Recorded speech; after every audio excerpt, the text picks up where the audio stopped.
For today's lesson, we are going to start off by looking at our core objectives. We start off by gaining the ability to define what a concept is, as well as develop the practical skill in developing a concept.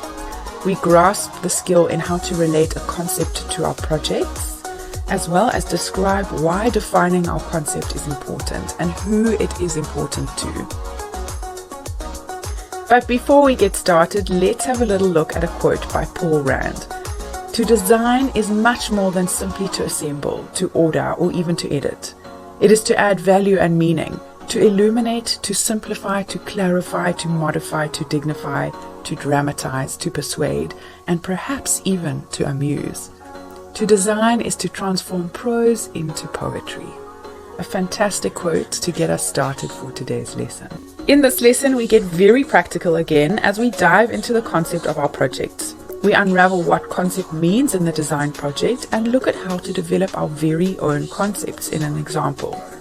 We take a look at where the concept development phase features on our project timeline and tackle how to create our concept presentations to our very own clients. This can be a very exciting aspect to any project, as this is where the designer can get wild when it comes to creativity and out-of-the-box thinking. Let our creative journeys begin. We start off with an important question: what is the concept? One of the main roles and responsibilities of the designer, as we've learned, is that they need to be able to communicate the project ideas to the client. No one is going to hire a designer who cannot present their design ideas. It would be like hiring an artist who couldn't paint or a taxi driver who couldn't drive. One of the ways in the early stages of the project that we can communicate our first design vision is through our concept, an idea that houses the entire blueprints to our project. Good design has a foundation of a good concept. The concept is therefore the foundation to the final project. So then, what actually is a good concept, or what is the concept of our project? How do we define concept? Can anyone tell me what they know about concept at this point in time? Have a think about it. Pop your answers into your Morpheus text box. What do you think concept is?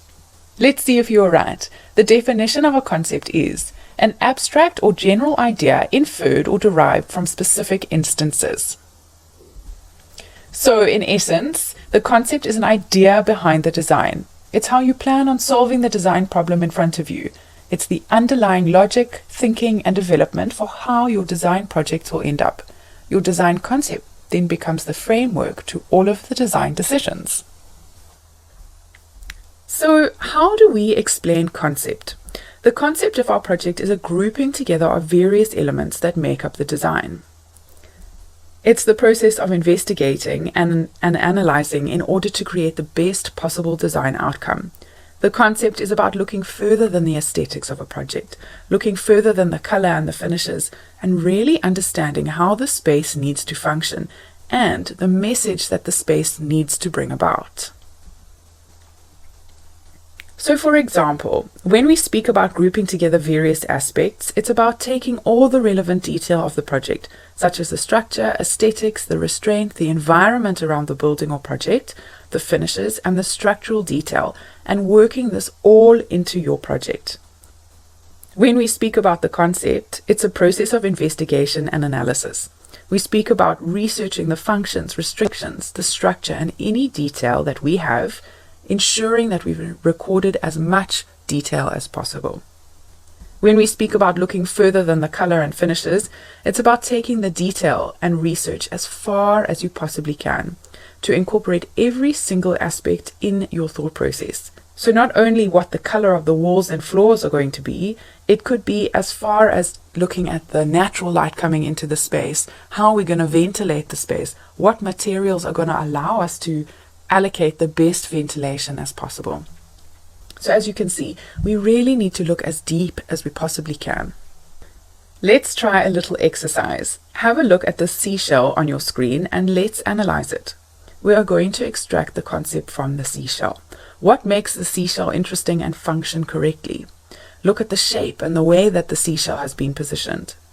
In your sketchbooks, write down everything you see or feel about the seashell in keywords. So in essence, you are creating a sort of analysis about the seashell.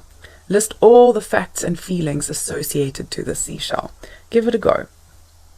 In the meantime, here are some of the elements that I picked up and listed about the seashell.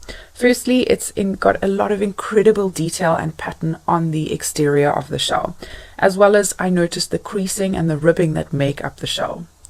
Another word that I associate when I see the seashell is that it provides shelter for little creatures, so a shelter or a home. It's water resistant, which is another word that I've picked up, as well as it has a cone-like shape to it. All these elements that you and I have picked up on are the concept of the shell. It's what makes the design of the shell and therefore forms the foundation to the design of the shell. So as you can see, the concept is forming the foundation or the blueprint to the design. This exercise is about analyzing and analysis. It's about extracting as much detail and developing the critical eye. Let's try another example. Have a look at the dandelion on your screen. Practice the same exercise in your sketchbooks. List all the characteristics and associations that you have with this dandelion. What do you feel, see, and hear when you pick up a dandelion? List your analysis in your sketchbooks, and if you can even try and draw up the dandelion. It may assist in the analytical process. In the meantime, some of the elements that I have picked up and listed are, firstly, I can see that the dandelion is incredibly wispy and soft, and this is produced in the detail of the spores that make up the dandelion. Its main color indication is white, which alludes to a very feminine and soft feeling or emotion. It's a grouping of elements, so all the little spores in the group or in the dandelion are grouped together in one central location. And lastly, it's feather-like, which ties into the soft, wispy feeling that the dandelion creates. So it has an overall feminine, soft, wispy, white feeling to the dandelion, which is essentially the concept to the design. Next, let's look at some of the famous designers using concept through their work. So as we know, the design concept is the birth of the design or the birth of our final project. Most of the famous designers in the world do not start off any of their projects without the concept, without this first brainstorming of their ideas. Let's take a look at Zaha Hadid's Guangzhou Opera House in China. As described by Architecture Daily, the design of the opera house involves or has evolved from the concept of the natural landscape and the fascinating interplay between architecture and nature.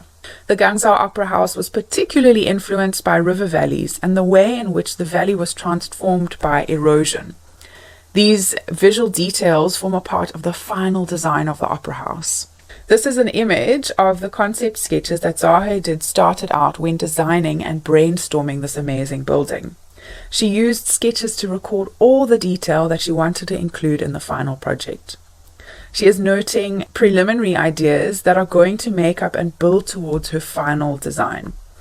Already right from the offset and from the beginning of these sketches, we see an iconic characteristic of this opera house and iconic characteristics of her work, the concept of curved and organic line and form. This is very evident in majority and most of her work.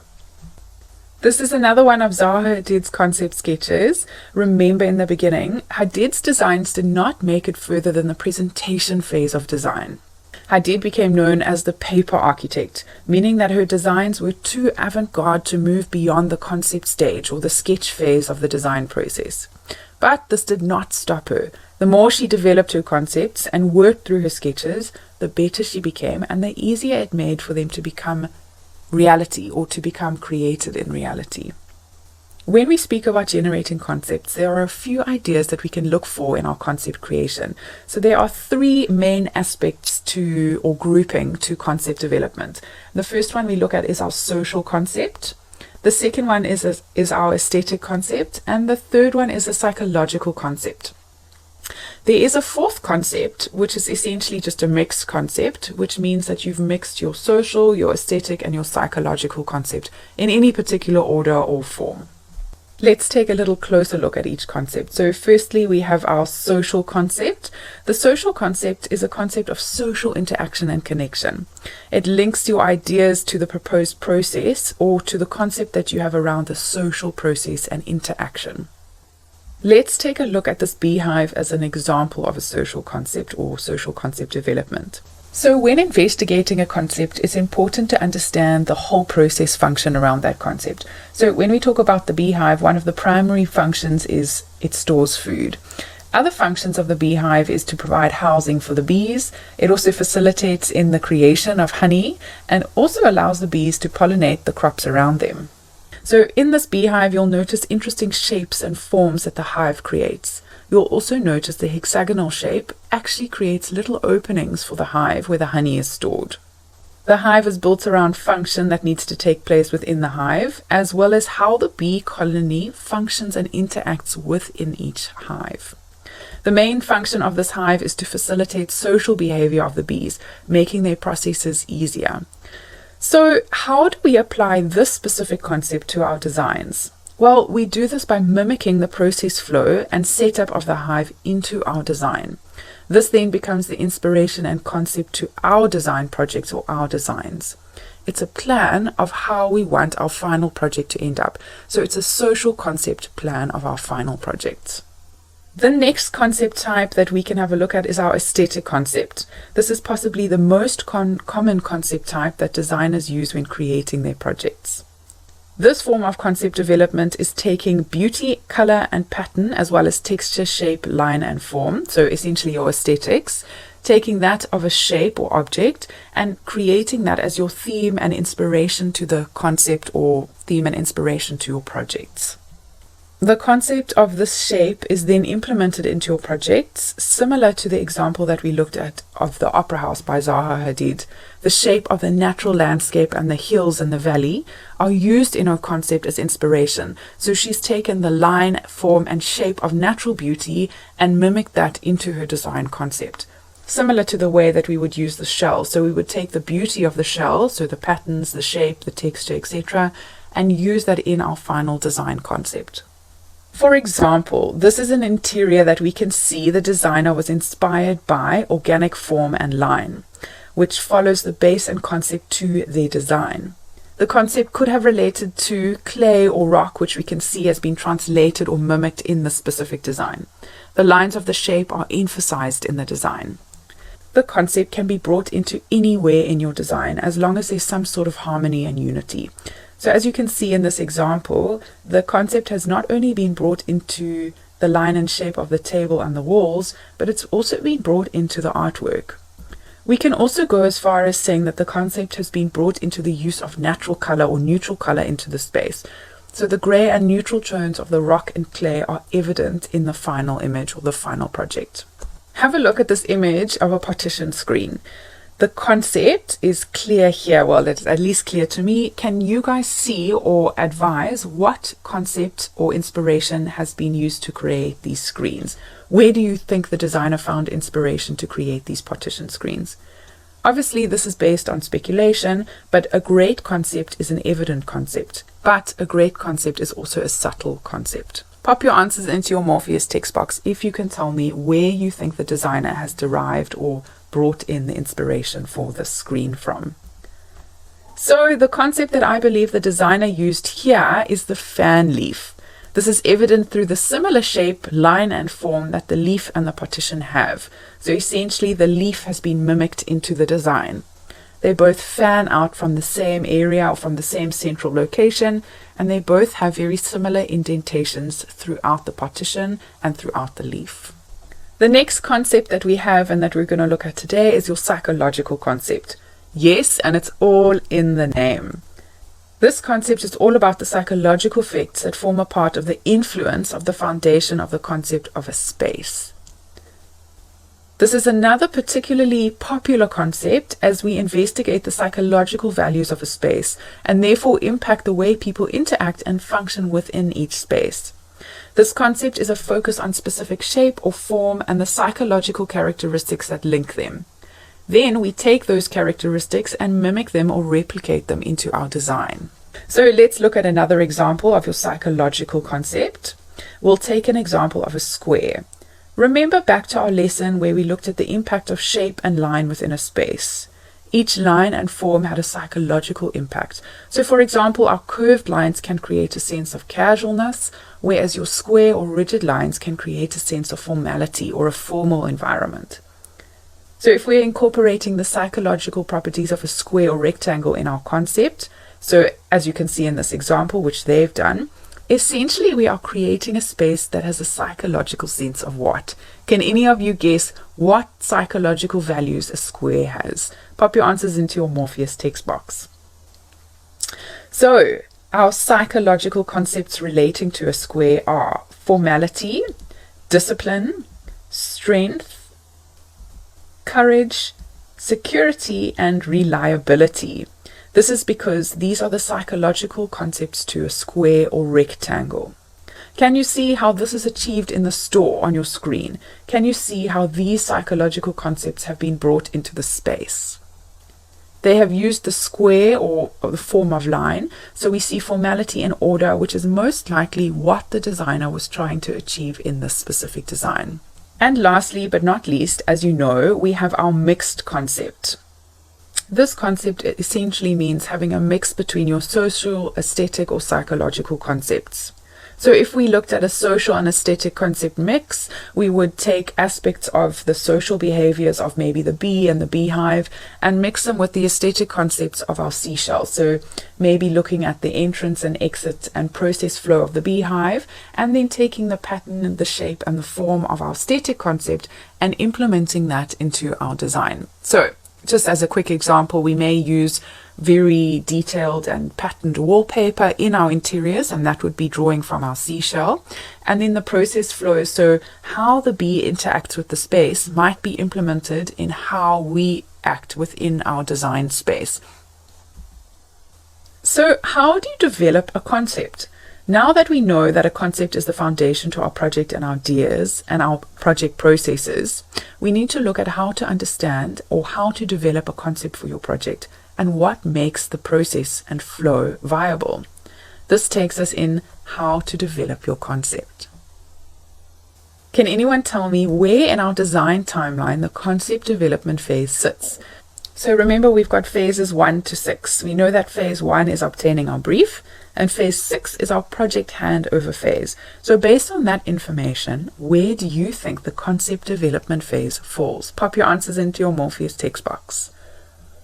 Our concept development phase fits into phase 3. Can anyone tell me why it only fits into our phase 3? Why do we only see concept development in phase 3? This is because in phase 1 and 2, we are still collecting all the information we need to be able to include in our concept. The design brief, as we've learned in our lesson, is all about the client. It's a vital part of our information collection and research. All the information we gather here is going to assist us in our concept development. Developing a design concept is something of an individual process. There's no right or wrong way to generate an idea, and what works for you won't necessarily work for someone else. However, there are parts to the process that everyone should go through, and generally every designer does tick off their checklist. Firstly, we need to define the problem. You can't solve a problem without knowing what the problem is. Before developing a concept for a project, you need to talk to your client and ask questions about the client's brand, their customer, their general market, and their goals for the site or the project. Then we need to research. Your client won't be able to tell you everything you need to know. You'll have to do some of your own research into their industry, looking at the competing market and competing sites, and try to understand more or as much as you can about the client and their market. Remember when we spoke about how to create our project brief? Well, your project brief has led you to this point. All the questions that you asked and the information that you researched, obtaining your client brief or your project brief, and finalized here is going to form the baseline for your concept development process. Can any of you remember what the questions were that we asked our client to obtain our client or project briefs? Pop your answers into your Morpheus text box. What questions did we need to generate from our client? Well, these questions were, what is the budget? What time period or timeline do we have to work with during our projects? What is the style direction that the client was leaning towards? And what were the project goals? And lastly, and a very important question, were there any restrictions to our project? We will use these answers to develop our concept. Let's look at how one would go about formulating a concept. So firstly, we'd need to brainstorm, and secondly, we would need to do some in-depth research and inspiration sourcing, a very exciting part to this process. Firstly, we start off with our brainstorming. Brainstorming is the base for all of our concept and all of my concept development stages. Formulating the ideas. Spending a few hours sitting quietly and creating a bubble diagram of any thoughts or sketches that you may have in mind. You may also choose to sketch out any ideas relating to the project at this point. This is always done in my sketchbook so that I can reference back at any point in time. Sketch development is a really important part of this process. This part of the process can be done in the form of a word, so like word bubble diagrams, that form the base of your concept around rooms or spaces. It can start from anywhere, so make notes of any ideas that you have relating to the placement, the planning, the mood, the aesthetic, the style. Any of these elements can be or must be included. Don't leave anything out. Let your mind flow. Be as creative as you want at this point. This also does not have to be neat and tidy, so it's part of the process. Let yourself get as creative and messy and untidy as you want. There is no boundary, or there are no boundaries at this part in the process, and rules at this point are virtually non-existent. Let's take a look at what it means to brainstorm. Let's say I was working on an office design for an existing client. I would then sit down in a quiet spot and think about everything I needed to know relating to the project. I may want to include information that I formulated in my project brief, as well as any other information that has come to mind while working on the client's brief or having had any discussions with the client. So firstly, I'd start off with the heading office space, or for if you were doing a bedroom, you would have bedroom space. I would then note on my bubble diagram that I wanted a neutral color scheme. I would then add that I want organic line and form because I know that the client wanted a minimalist style, and we know from our styles lesson, minimalism is organic line and shape and form.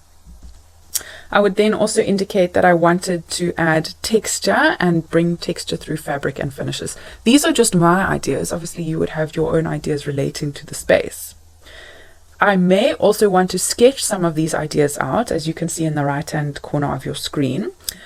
So here we've sketched out, or the architect and designer has sketched out phases of the design process. So it's really nicely laid out. It's very clear to the designer and to the client, if you were showing them these ideas, of how the process and the flow works in the space. It also shows a really good indication of your idea development and project development phase.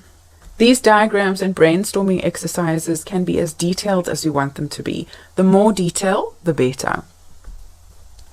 Another way to brainstorm is to actually take your communication floor plans that you're looking at in your client meeting or that you've generated on site and use them as the base of your brainstorming. I've done this quite a lot, and I feel that it really gets detailed and it really draws as much information as we can out of the designer.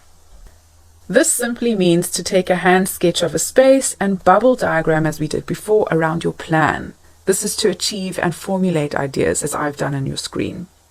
So you can see, again, I've taken a layout and I've indicated that I want bold colors in the bedroom. I'm going to do new floor finishes, and I'm going to incorporate new lighting. The next way to formulate and generate ideas is through sketching and inspiration images or mood boards.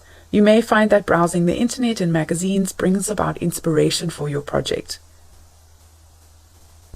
In this stage, you can also spend some time creating some sketch ideas for your project based on any images that you have seen on the internet or seen through magazines, etc. Sketch, sketch, and sketch again. Using your sketches to formulate your concept is a brilliant way to generate ideas. I find this one of the best ways to understand the space and the design role that I'm playing within the space. Remember, the sketches do not need to be amazing, they just need to convey the message. Draw as much as you can about how you want the concept and the project to look. So what is your entrance going to look like? How is the space going to flow? How are people going to move within the space? What are your windows going to look like? What are your finishes going to look like? So you see where I'm going here. Sketch as much as you can. Next, we have our mood boards or our inspiration boards. This is quite a simple element in the fact that it displays the mood that you're wanting to incorporate in the space or in your projects. You can source images to visually show and establish what effect, feeling, and emotion that you're wanting to create in this space. So for example, if you have a look at this image of a mood board, we can clearly see the effect that the designer or architect is wanting to represent in the space. It's a casual, boho, soft, whimsical feeling or emotion with a very warm color palette. And as you can see, it's clearly represented in a simple image on your screen, and this is what we call the mood board. You may even want to use sites like Pinterest to search concepts and themes. So the styles, themes, and concepts of a project can be saved in one location on Pinterest, so it makes it really user-friendly and easy to use. I have even used Pinterest to collaborate with clients on this platform so that I can interact with them in almost real time. So as you can see, I'm flipping through or filing through a concept that I've been recently doing for a client. It has a minimalist theme. So as I type minimalist into Pinterest, it pops up all images relating to a minimalist concept or minimalist style. So now that we've covered the development of a concept, we need to create our concept board so that our clients can see what we are proposing for the beautiful space. We want this board to give an idea of the look, feel, and emotion that we're wanting to portray in the space, as well as show the development of our design ideas through our sketches. So our concept is a collaboration of ideas, moods, and processes that we're wanting to achieve in the final space. We start off with what is the concept board. So the concept board is made up of images carefully selected to represent the mood, the process, the idea development, and the feeling that we'd like to have as the final result in our design. It's a visual collage of what you would find in a space. So you would look for images wherever you can and use these to create your concept. Your concept board can be digital, created on computer, or a physical concept board. Another important question to ask ourselves is, why is the concept so important? So your concept is a very useful tool at the early stages of a project, as it guides us, the designer and the client, to what you can expect in the final project. The client will be able to understand the color scheme, the materials, and the overall feeling of the space before proceeding to the final stages of the project. It's a very useful tool to use for effective communication in your design ideas. Next, we should ask ourselves what the concept needs to include. So once you've developed your concept idea, we need to get our ideas to the point that are presentable to the client to create what I call the concept board. There are generally some important items that will form part of your concept board, so let's take a look at what they are. Firstly, you will need to include a research section. Showing your client what you've researched to be able to generate this concept is a great idea. It would be applied specifically to retail and commercial areas of design, as the client will want to see what research you've done of the competing market to ensure that you've aligned their design to what is currently in the market or currently in trend.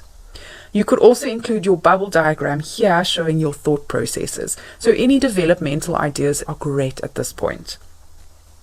Next, I'd want to include a brief section where it shows the client where our touch points are relating to the project and where we started from. It'll also assist us in showing the client how we formulated our ideas and where we formulated them from. Next, you want to include the mood board section. This is an inspiration section and shows the feeling that you're wanting to create in the space. And lastly, I'd want to show the sketches that I've created showing the process flow and function of the space. This could be rough, it really doesn't matter, but the clients are really interested in seeing the working drawings behind the design. I sometimes even include a roughly drawn floor plan to show entrances, exits, and allocated space flow where functions or specific functions will be taking place. So now that we know what needs to be included, let's look at how we would set up our concept presentations or concept boards. So just a little note, your concept board can be a one-man show, so a one board, or it can be a couple of slides. And I generally create my concept boards on PowerPoint, but you can use InDesign, you can use Photoshop, anything that makes it easier for you. But for now, I'm going to show you how I created it on PowerPoint. Let's take a closer look at how we set up our concept boards. So my first page is generally my project title, so we know who the project concept is dedicated to.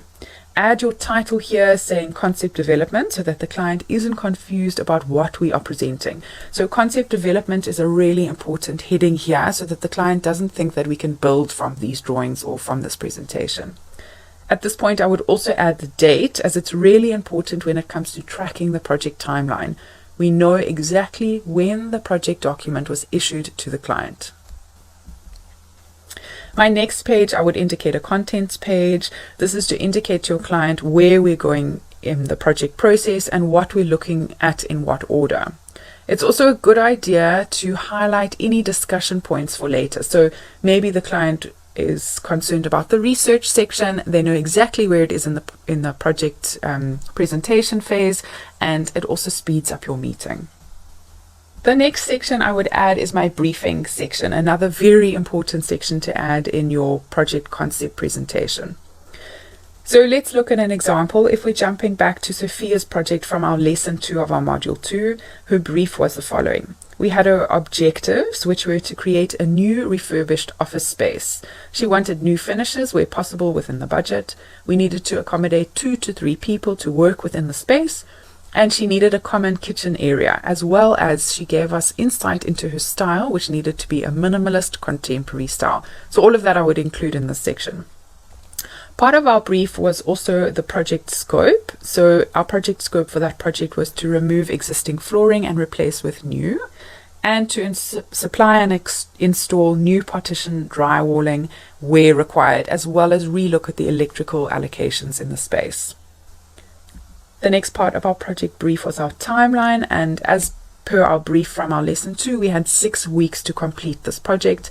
And lastly, part of our project brief was our budget. So this doesn't need to be bullet pointed, it can be, but it's often nice to structure your project brief as a little heading or as a little paragraph section so that it's not rigid and formal. So I like to make this section a little bit interactive.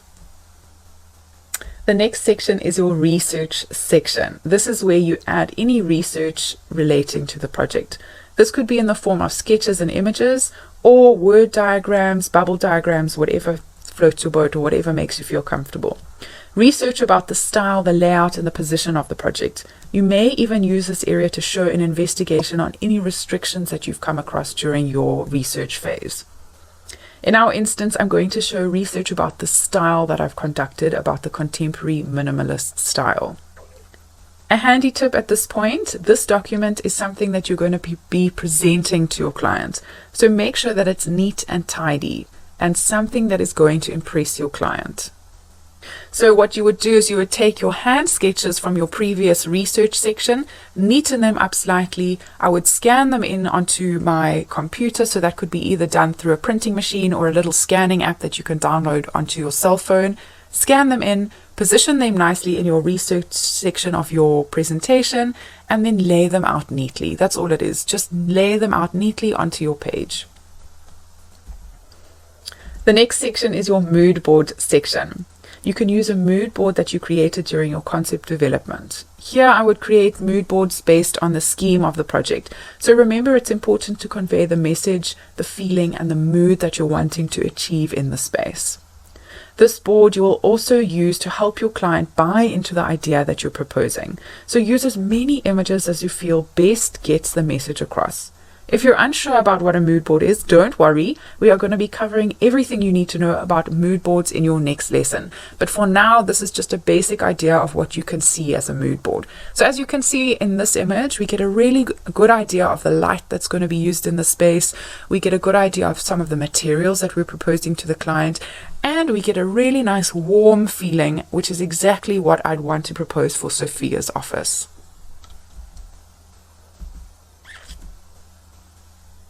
The next section I would include is my sketch development section. On your last page or towards the end of the presentation, I would indicate the sketch development, so how my concept has evolved. This can be done by hand, on SketchUp, or even in AutoCAD. It's totally up to you, or totally up to the designer. So for me, at this point, I would only show sketches because I actually haven't got to the AutoCAD or my technical drawing section yet. And the client really likes to see sketch development. So quite a nice, easy element, quite a nice element to show creation and development, and something that I would use to sketch in this point. Another element you can include in your sketch development element is your floor plan. So this is a floor plan that I've created on SketchUp, but it can be a floor plan created by hand. It's not a problem. Just something showing the client aerial view of what the space is going to look like, or what we're proposing the space to look like. And then as you can see, I've also taken my bubble diagram and included that here. So it just shows the client our idea and process flow. So as you can see, I want to use bold colors, I want to use a new floor finish, and I'm wanting to incorporate new lighting. And that brings us to the end of our lesson on concept development. This lesson has been quite an information-filled lesson, so let's do a little bit of a recap.